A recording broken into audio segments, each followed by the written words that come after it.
We shall now use the register in Imo State to demonstrate what we have termed the Omuma magic, as this plot was cooked from Omuma and sold to the nation.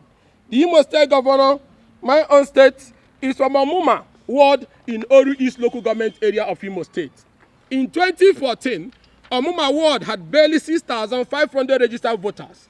In recent past, Oru East being the hotbed of insurgent activities of a non-government in the state, and with high level of insecurity, many residents have relocated from their ancestral homes. However, Omuma ward, Governor Hope Uzodinma's ward, now have over 46,000 registered voters. And note that is the ward. We're talking about ward, not the local government. The ward alone now have 46 polling units. Then I want to show this to you. Give me. Can zoom your camera. This is an extract from the voter register. When you go to Oru East Omuma Central School 2, you will see names like George Shidana, a man's picture and female agenda. You will see names like Ghana Koki, a man's picture and female gender. You will see a name like Gosigo Faith, a man's picture and female gender. If you go also to Omuma Primary School, polling unit 01, you will see a name like Grifty Edem, a man with a female picture. If you go to polling unit 01, same Omuma, you see a name like Hans Bira, a woman's picture and a male gender. Then you continue also, you go to Umuhu Primary School 001, you see a man's picture, female gender, a name called Lanley Allen. We're talking of Omuma where you have names like Nkechi Adab. Then you go to the same Umuhu Primary School, you see a name Luna Elomo, a woman's picture and male gender. You see another name Makati Yoso, Japanese name. You see a female picture and a man's gender. This is how all of them is. So I will give the copies to all of you and we'll share to Nigerians also.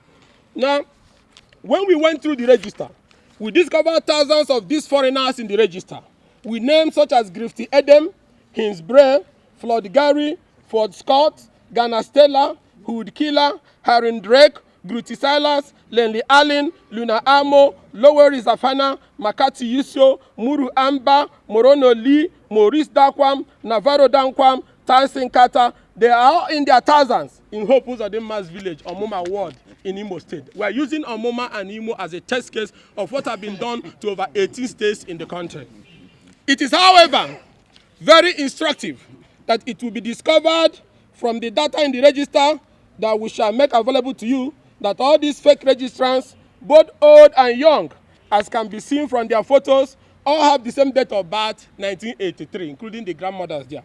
Nigerians will also see new registrants, which are, when you go to page 4 of this, you will see people that were born in 1900, 1902, 1912, 1913, 1931, all in Hope Uzodinma's village, registered among this new registration, which are names we believe we are from a death register in New Zealand. Names like Abraham, Jack, Dave also appears against female photos. Further, faces that are obviously quite old are seen with date of birth like 1990, 1993, 2000, 2002.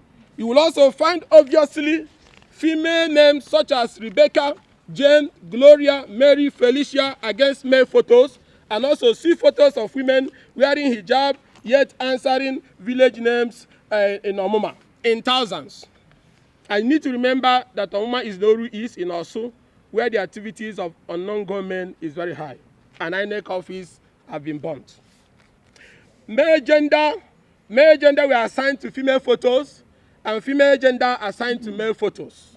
What a shame for a party in power to be involved in this type of electoral treason. It is like that all over the states. In many polling units in Uguta, in Mbano, in Oru East, in Idato South, you will see similar things. You will see that it was passport photographs that were used to register majority of the names found in the register. In words like Obiohia is important for you to note here. There is new polling units in Obiohia where they have the health centers and the Omumebe Manumo, all are contained here. The entire new polling unit, scanned passport photos were used for the registration, including burial pictures. You will see them. They even snapped it from the frame with no shame. It wasn't even a professional work. So in words like Obio here in Ida Tosat, in Ishekenesi 1 and 2, all in Ida Tosat, you will find the scanning of passport photos and pictures from brochures with which registration was done. And all of you remember that the beavers captures the picture of the person it is registering. So how come people had access to the password and were able to upload passport photos and burial pictures and created names for them to be registered? It is like that, statewide and nationwide, in almost the 22 APC control states. It is very obvious from the register that these were not captured human faces, but photos that were captured and uploaded to the register with fake names and fake biometrics. At this juncture, it is right to ask some questions to the APC, the presidency, and security agencies. Who generated these photos and these foreign names, whose real identities are exposed when you search them from the Google? How did the APC and their agents and those behind this monumental fraud get access to the INEC machine with which they committed this heinous crime? How did this person have access into the INEC database to be able to upload these fake identities, particularly where many of them are discovered to be in the new polling unit created by INEC? Furthermore, gentlemen, the coordinator of the illegal registration in Imo State, for instance, was a former INEC staff who was the head of the State Electoral Commission and who has now been promoted to a resident electoral commissioner nominee. She supervised the ICT team that was deployed to Imo State from the pool of centrally trained personnel by the party.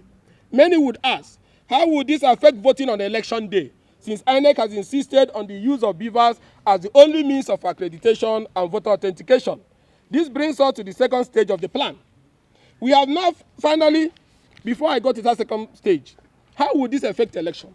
If somebody can upload people from Australia, from China, from Japan, people born in 1900, 1916 into the new registration, it means that person has also devised a means to upload pre-accredited figures into the machine to rig election, returning us back to where we were in 2011.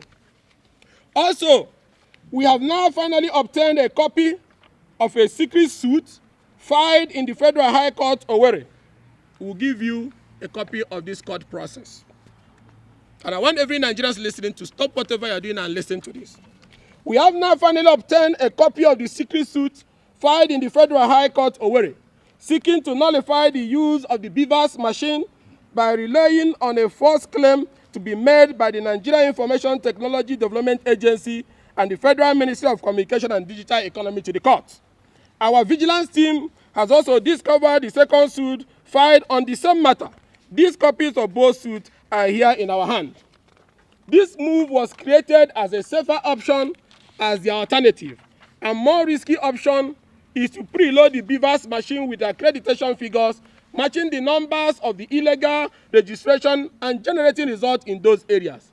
That is why you see hundreds of thousands of these fake names and registration were uploaded into the voter register. Note that this would happen in several of the new polling units which do not have human beings in the register. They would easily upload these results with little or no resistance. To make this work, gentlemen, you will recall that there are ongoing agitation by the civil society against resident electoral commissioner nominees who are partisan or associated with entrenched interests in the ruling party. These nominees are to make sure that this grand design goes through. All of them in the APC control states were nominated by their governors. Some are only better shielded than others. Some are only better shielded than others and have not been directly traced to the party.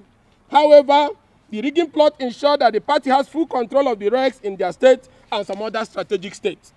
Recall also that during the nomination for national commissioners of INEC, there were similar controversies, except for Mrs. Loretta Onochie, who was used as a decoy to distract the attention of Nigerians. Every other person passed through, including Professor Mohammed Sani Adam, who was severally sanctioned by the University of Jos for being a person of questionable character and who has lost the appeal of the Court of Appeal to obtain his sack from the university. The last leg of the plot is also to sack the Independent National Electoral Commission chairman, Professor Mahmoud Yakub, through the court, a plot that will be accomplished where the man insists or continues as an unbiased umpire. Nigerians, this is the last bridge to protect our democracy, which must not be broken. This should be the red line that this man must not be allowed to cross. We therefore call on the civil society, development partners, election observers, the media, and indeed all men of goodwill to stand up and stand with us and defend Nigerian democracy. Gentlemen, the plot did not just start, and you can also connect the dot better when you listen again to the recent boastful comment of APC governors about the 2023 general election. Most recently, APC governors of Gombe, Kogi, and Plateau has claimed electoral victory for the APC, even when such reasons to make Nigerians to vote for the APC are totally absent. The only reason for their boastful comment is because they are not unaware. The only reason for their boastful comment is because they are not unaware that their plans to massively and technically rig the election have been discovered. We hereby call on INEC to reassure Nigerians that the election have not already been determined. We demand that the Commission makes categorical commitment towards the protection of the sanctity of the ballot and restore the confidence of the Nigerian people in the electoral process. Key issues that must be noted here, which is important. Not only the Commission cleaning the voter register, but the Commission must explain to Nigerians, and not only explaining, arrest the officers of INEC who release the passcode of the because every BVAS has a passcode assigned to somebody. If every BVAS have a passcode with which you will sign in before you upload, whose BVAS was used to upload these Italian and Zimbabweans names into the register?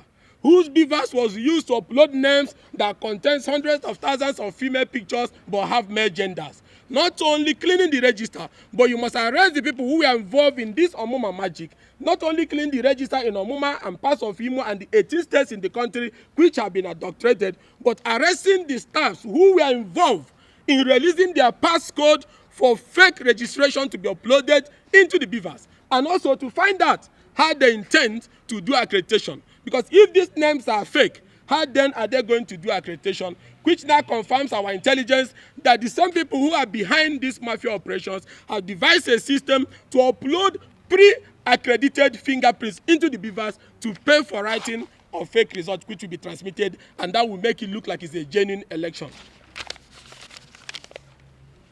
We have exposed their plans.